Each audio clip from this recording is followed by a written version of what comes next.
গুম সংক্রান্ত কমিশনে এ পর্যন্ত ১,৭৫২টি অভিযোগ জমা পড়েছে বলে জানিয়েছেন কমিশন সভাপতি মইনুল ইসলাম চৌধুরী।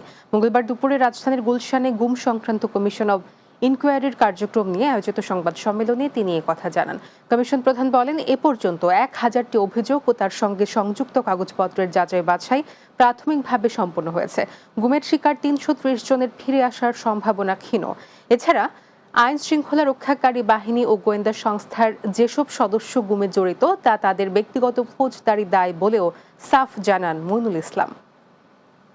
গুম সংক্রান্ত কমিশন অব ইনকোয়ারি বিভিন্ন আইন শৃঙ্খলা বাহিনী ও গোয়েন্দা সংস্থার যে সকল সদস্যদের বিরুদ্ধে বাংলাদেশের নাগরিকদের গুম করার অভিযোগ আছে তাদের সংশ্লিষ্টতা নিয়ে অনুসন্ধান করছে।